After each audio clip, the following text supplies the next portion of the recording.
Hello friends, कैसे हैं आप लोग? आई होप अच्छे होंगे। आज का हमारा टॉपिक है JDK, JRE, JVM and JIT. ठीक है, तो हम इसके बारे में आज डिस्कस करेंगे। ये जेडीके क्या होता है, जेआरई क्या होता है, जेवीएम क्या होता है, जेआईटी क्या होता है, इनका कहाँ कहाँ यूज है। ठीक है जी, तो चलिए फिर हम इसको स्टार्ट करते हैं। ओके, तो सबसे पहले हम जेडीके के बारे में पढ़ते हैं। देखिए, JDK stand for Java development kit. It is a software development kit provided by Oracle corporation for the development of Java application. ये जो है एक्चुअली आपका ओरेकल कॉर्पोरेशन के द्वारा बनाया गया है। ठीक है जी। और क्या नाम है, आप इसके आप थ्रू क्या नाम है जावा एप्लीकेशन को डेवलपमेंट कर सकते हैं। अब अगला है JDK include the following component. इसका क्या मतलब होता है, एक्चुअली जेडीके जो होता है ना, इटसेल्फ भी ए सेट ऑफ कंपोनेंट होता है, ऐसा समझ लीजिए। ठीक है, जैसे आप ना उसका जो ग्रुप समझिए जेडीके को। ठीक है, जेडीके में बहुत कुछ चीज़ें होती है। ठीक है, अभी मैं आपको उतनी चीज़ें तो नहीं बताऊंगा, अब धीरे धीरे एक ही चीज़ को इसको कंक्लूड करने की कोशिश करता हूँ। ठीक है, सबसे पहले क्या है, जावा कंपाइलर। अब जावा कंपाइलर का क्या काम है, it translate Java source code into bite code which can be executed by the JVM. ठीक है, इसका क्या मतलब होता है, जब भी आप कोई प्रोग्राम बनाओगे तो सबसे पहले क्या करेगा, जावा कंपाइलर का रोल आता है।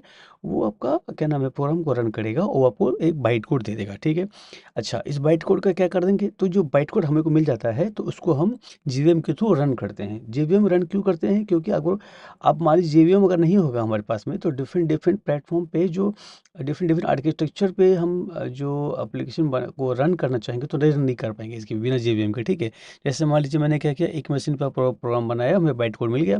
ठीक है, अब हमको मान लीजिए दूसरे किसी मशीन पे रन करना है ना, दूसरे आर्किटेक्चर वाले मशीन पे, तो कैसे रन करेंगे, तो वो होगा जेवीएम के थ्रू। यानी कि इसका मतलब क्या हुआ, जो दूसरा मशीन है हमारे पास में, उसके पास जेवीएम होना चाहिए। बिना जेवीएम के वो आपका काम नहीं करेगा। ठीक है, वो प्रोग्राम को रन नहीं करेगा। जेवीएम सिर्फ प्रोग्राम को रन करता है, कंपाइल नहीं करता। इस बात को ध्यान रखिएगा। ठीक है, इसमें प्रोग्राम सिर्फ एक बार कंपाइल होता है, बार बार कंपाइल नहीं करना होता है। दूसरे मशीन में जब जाओगे तो सिर्फ क्या करेगा, रन करेगा।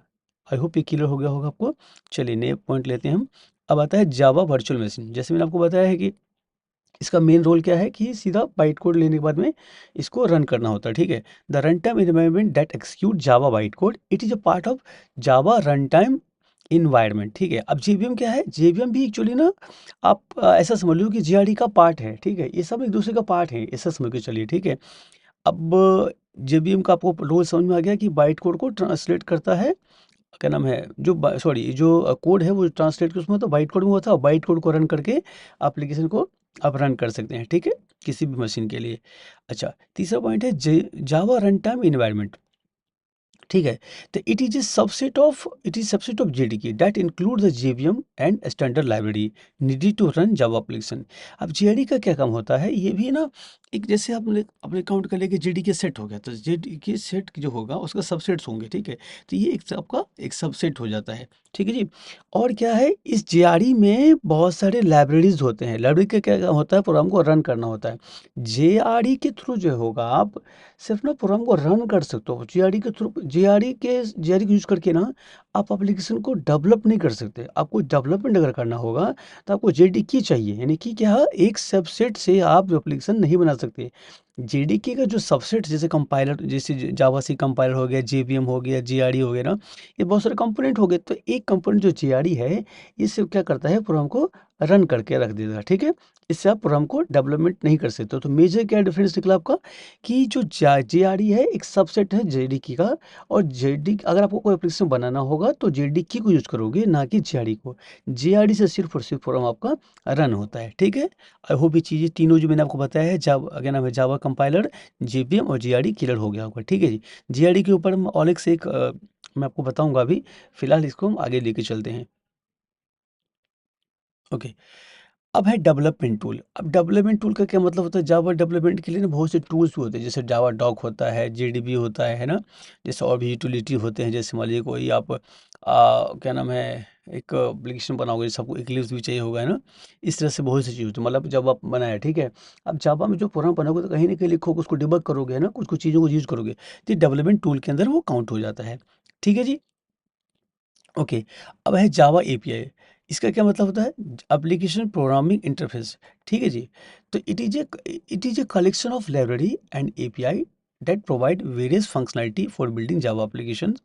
Include data structure, networking, graphic, user interface and more. इसका मतलब क्या हुआ, इसमें जावा में बहुत सारे एपीआईज भी होते हैं जिनका हेल्प लेके ही आप एप्लीकेशन को बनाते हो। अब डेटा, जैसे हम देखो लिखा हुआ डेटा स्ट्रक्चर, डेटा स्ट्रक्चर का क्या यूज है।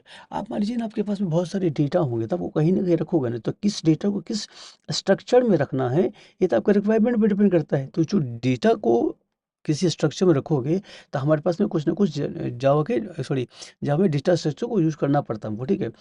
जैसे कि मान लीजिए आपको, जैसे एक होता है एरे लिस्ट होता है, हैश मैप होता है, हैश टेबल होता है ना, और बहुत सारे जो होते हैं, ठीक है, जैसे लिस्ट होता है।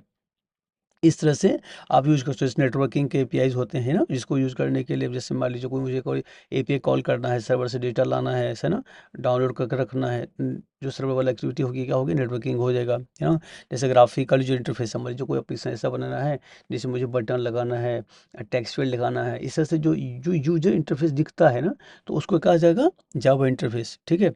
तो ये क्या है, जावा एपीआई के थ्रू हम क्या कर सकते हैं, मतलब इसमें जो कुछ कुछ जैसे कंपनी बताया ना कि नेटवर्किंग हो गया, डेटा स्ट्रक्चर हो गया, ग्राफिक्स को, इनका यूज़ करके हम एप्लीकेशन को बनाते हैं, ठीक है। ये इटसेल्फ है, ये भी एक आपका सबसेट ही काउंट होता है, ठीक है जी। ओके, अब चलते हैं। JDK is essential for Java developer as it include everything needed to create Java application from scratch. इसका क्या मतलब होता है, जेडीके में, जेडीके जो होता है बहुत इंपॉर्टेंट टूल होता है आपका, ऐसा समझ के चलिए। आप इसके बिना ना कुछ कर ही नहीं सकते, है ना। जावा में अगर जेडी, मतलब जावा तो वही होगी कि जावा में जेडी की नहीं है, तो आप समझ लो कि बॉडी है उसका आत्मा निकल गया, ऐसा समझ लो, वो किसी काम का ही नहीं है ना। तो आपको अगर एप्लीकेशन डेवलपमेंट करना है तो जावा में आपको जेडी के चाहिए ही चाहिए, उसके बिना आप भूल जाइए, ठीक है। चलिए फिर अपने हम चलते हैं नए पॉइंट पे। ओके, अब हम चलते हैं अपने नए पॉइंट पर में, जिसमें हम देखते हैं क्या है हमारे पास में, ठीक है जी। ओके, अब हमारे पास में जीआरडी है। जीआरडी का क्या मतलब होता है, जावा रन टाइम एनवायरनमेंट, ठीक है। Java stand, JRE stand for Java run time environment, ठीक है। It is a part of Java platform that provide the necessary environment to run Java application, ठीक है। जैसे मैंने आपको पहले बताया था कि अगर आपको जावा को एप्लीकेशन को रन करना है तो क्या चाहिए आपको, जीआरडी चाहिए, ठीक है। अब जीआरडी चाहिए तो जीआरडी के क्या है, इन सेल्फ भी खुद भी subset of application, subset of part component इसके पास है। जैसे उसमें एक आपके पास जावा क्या नाम है, क्लास लोडर होता है, जेवीएम होता है, ठीक है, और भी चीज़ें होती है इसमें। तो हम इसको आगे देखते हैं। देखिए इसमें लिखा है ना कि this is not being used for develop the application, the JRE is design to specifically for running Java application, it has following components. इसका क्या मतलब होता है कि जीआरडी के थ्रू आप एप्लीकेशन को डेवलप नहीं करते हैं। जीआरडी सिर्फ किस लिए होता है, जावा के एप्लीकेशन जो बन चुके हैं उसको रन करने के लिए होता है, ठीक है। बात समझ गए, मैंने आपको पहले ही बताया था, अभी थोड़ी देर पहले ही, कि जीआरडी किस लिए होता है, एप्लीकेशन को, जावा जो एप्लीकेशन बना हुआ है उसको रन करने के लिए जीआरडी यूज करता है, ना कि कोई डेवलपमेंट के लिए, ठीक है। अच्छा, इसका पहला कंपोनेंट है जेवीएम। जैसे मैंने बोला था, जेवीएम के बिना कुछ कर ही नहीं सकते। कैसे नहीं कर सकते, कैसे नहीं करोगे, जैसे कि मान लो अपने एप्लीकेशन बनाया तो उसको रन करने के लिए जेवीएम चाहिए ही चाहिए, ठीक है। लेकिन जो कंपाइल्ड कोड होगा आपका, है ना, बाइट कोड आपके पास मिल रहा है, उसको रन करोगे किसी दूसरे मशीन पे तो क्या चाहिए, जेवीएम चाहिए, ठीक है। जैसे लिखा है the code component of the JRE, the code component of the JRE, JVM responsible for executing Java byte code which is the compiled form of Java programs, ठीक है जी। It provide a platform independent way of running Java application by translating byte code into machine code at run time. अच्छा, हमने ये देखा कि जावा जो क्या करता है, बाइट कोड लेता है और बाइट कोड को क्या नाम है, किसी दूसरे मशीन में चलाता है। ये चलाने का क्या मतलब होता है, इसका मतलब ये होता है जो हमारे पास बाइट कोड मिला है ना, ये क्या करता है उसको, क्या नाम है, ये जो है बेसिकली बाइट कोड को मशीन लैंग्वेज में क्या नाम है, कन्वर्ट करता है, ठीक है। मशीन कोड में, मशीन कोड में बिना रन के तो कर ही नहीं पाओगे, कोई मशीन को कैसे पता कि बाइट कोड क्या होता है ना, उसको भी समझाना पड़ेगा कि भाई जो बाइट कोड हमारे को मिला हुआ है उसको मशीन कोड में हमको कन्वर्ट करना है, ठीक है जी। चलिए आगे देखते हैं इसमें। जैसे है जावा क्लास लोडर। अब जावा क्लास लोडर का क्या काम होता है, it is a part of JVM that load classes file into memory. अब क्या है, जेवीएम भी क्या है, जेवीएम के पास इंटरनली क्या है, क्लास लोडर है। जो जावा जो जावा क्या कर रहा है कि अपने पास में जो सबसेट कंपोनेंट है उसको यूज़ करता है, ठीक है। जैसे उसमें क्या है, क्लास लोडर है, ये क्या करता है, क्लास लोडर क्या करता है, जो क्लासेस होते हैं ना उसकी मेमोरी में इसको इंजेक्ट करते रहते हैं। इंजेक्ट का मतलब होगा लोड करते रहना, ठीक है। और इसके बाद क्या लिखा है, making the available for execution. इसका मतलब क्या हुआ, जो आपको क्या नाम है, लाइब्रेरी से क्लास लोड करके दिया गया जेवीएम को, उसको फिर एग्जीक्यूशन के लिए अवेलेबल कराना बीसी का काम होता है, ठीक है। The class loader dynamically load classes as needed during the run time. अब क्या होता है इसका मतलब कि मान लीजिए आपके पास में पूरा बहुत सारे क्या नाम है क्लासेस हैं, तो इसको कैसे पता चलेगा कि क्या लोड करना है क्या नहीं करना है, हमको तो पता चलता नहीं ना, हम कैसे समझाएंगे उसको। तो इसलिए हमको समझाने की कोई जरूरत नहीं, ये क्लास लोडर का खुद का ही काम है, वो खुद समझता है, वो बहुत समझदार है, ठीक है जी। वो क्या करता है, डायनेमिकली लोड करता रहता है क्लासेस, उसको पता है कि कौन से क्लासेस कब के चाहिए, ठीक है। चलिए, अब आगे पॉइंट देखते हैं, जावा रन टाइम लाइब्रेरी। जावा रन टाइम लाइब्रेरी का क्या मतलब होता है कि it is additional library that support the execution of Java program including the code API and other essential classes. इसका मतलब क्या होता है, जैसे मान लीजिए आपके पास में बहुत सारे लाइब्रेरी थे, ठीक है, इसके अलावा आपको कभी कभी एडिशनल भी चाहिए होता है, ठीक है। इस library for that support the execution program, आपको ना जेवीएम में, जब मैं कह रहा हूँ जावा जो प्रोग्राम बनाए तो उसमें कुछ हमारे को जैसे मुझे थर्ड पार्टी लाइब्रेरी लगाना हो गया आपको, है ना, कभी कभी जरूरत पड़ता है कि थर्ड पार्टी लाइब्रेरी के थ्रू काम भी करेंगे ना, तो इस तरीके से जो वो एडिशनल लाइब्रेरी होते हैं उसको सपोर्ट करने का किसका काम होता है, जावा रन टाइम लाइब्रेरी का, ठीक है जी। तो आई होप ये चीज़ आपको क्लियर होगी कि जीआरडी क्या होता है। जीआरडी में basically Java run time environment होता है, इसके कंपोनेंट हो गया आपका जेवीएम हो गया, क्लास लोडर हो गया, जीआरएल हो गया, जीआरएल मतलब आपको जावा रन टाइम लाइब्रेरी, ठीक है। तो चलिए हम अपने नए पॉइंट पर पहुंचते हैं, आई होप दैट वो भी आपका जेवीएम ही होगा, क्योंकि हम जेडी की ऑलरेडी डिस्कस कर चुके हैं, जीआरडी मैंने आपको ऑलरेडी बता दिया है, ठीक है जी। Okay, so now come to the point is JVM. Okay, so हमारा अब जेवीएम आ चुका है। तो जैसे अब देखिए मैंने आपको पहले बताया है JVM stand for Java virtual machine. इसमें क्या होता है, JVM stand for Java virtual machine, JVM is virtual machine that enable the execution of Java bytecode, ठीक है। The JVM act as an interpreter between the Java programming language and the underlying hardware. इसका मतलब क्या हुआ, जो ये JVM होता है जावा प्रोग्रामिंग लैंग्वेज और हार्डवेयर, हार्डवेयर क्या हुआ, जैसे हमारा मशीन होता है, मान लीजिए मैकबुक मशीन हो गया या विंडोज मशीन हो गया, ऐसा मशीन जिस पर हमको जावा को प्रोग्राम को रन करना हो गया, तो एक ना कोई हार्डवेयर होगा ना, और हमारे क्या होगा जावा प्रोग्रामिंग लैंग्वेज हो गया, तो इन दोनों बीच में एक्चुअली क्या करता है, एज इंटरप्रेटर का वर्क करता है, ठीक है जी। अब क्या है, JVM provide a run time environment in which Java byte code can be executed making it platform independent. इसका क्या मतलब होता है, जैसे ही हमारे पास में बाइट कोड आया तो अब क्या करता है JVM हमारा उसको इंटरप्रेट करेगा ना, जो क्या नाम है हार्डवेयर और जावा मतलब जावा लैंग्वेज के बीच में।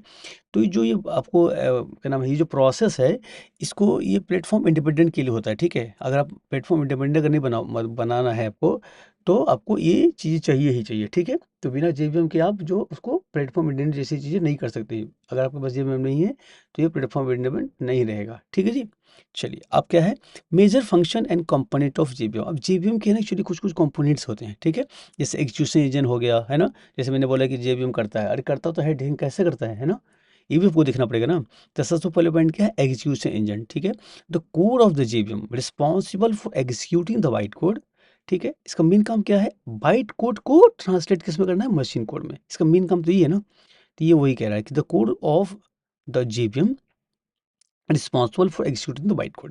It can do this either through the interpreter, ठीक है, और through a just in time, ठीक है। ये दो तरीके से कर सकता है, ये तो इंटरप्रेटर के थ्रू करेगा, ये तो उसको जस्ट इन टाइम के थ्रू करेगा। जस्ट इन टाइम तो कंपाइलर होता है, ठीक है, just in time compiler which compile byte code into native machine code at run time for improve performance, ठीक है।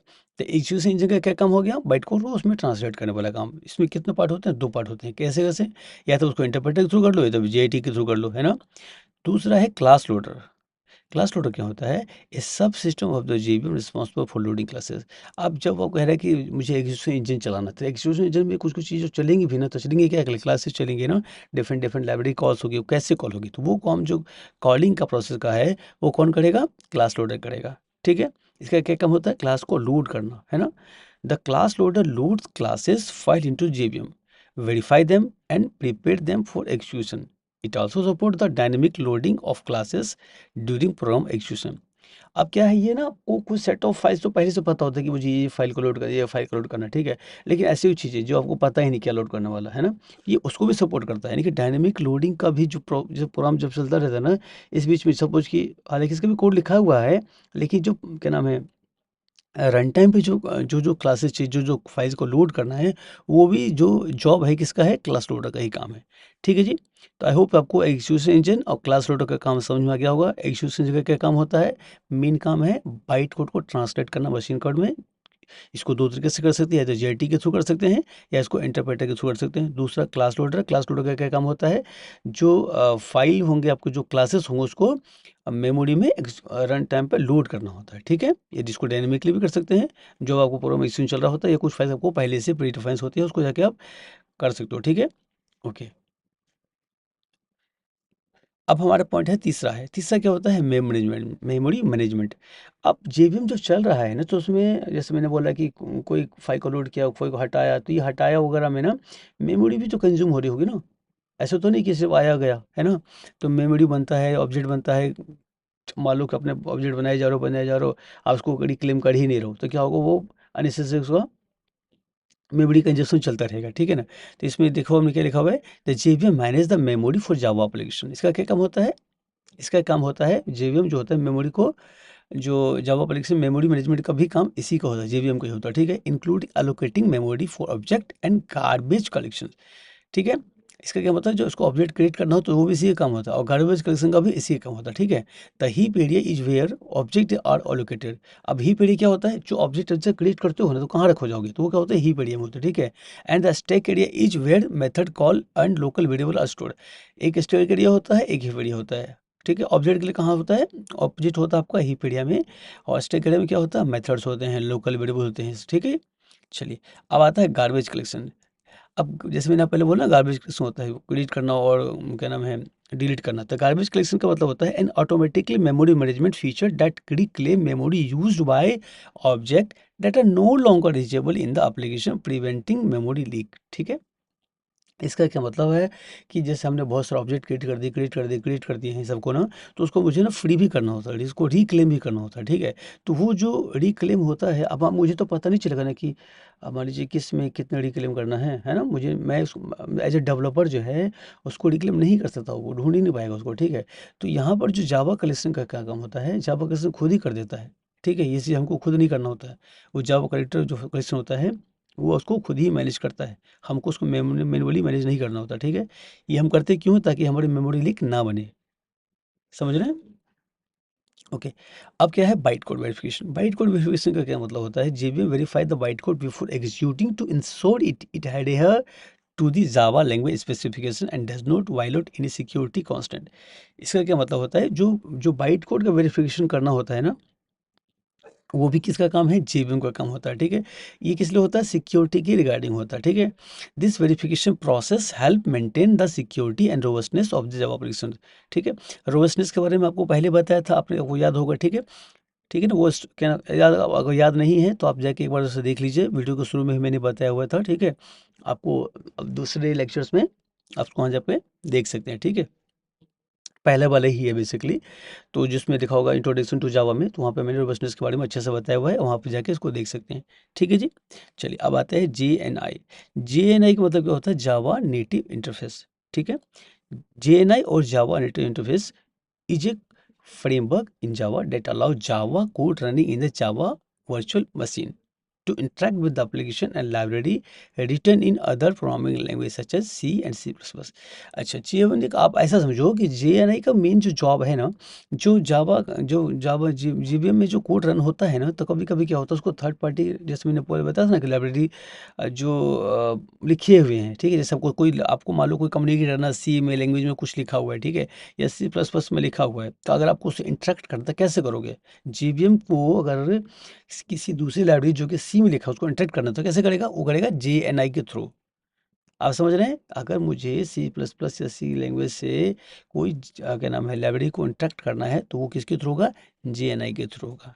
ठीक है जी, ओके, चलते हैं फिर अपने नए पॉइंट पे। Okay, just in time.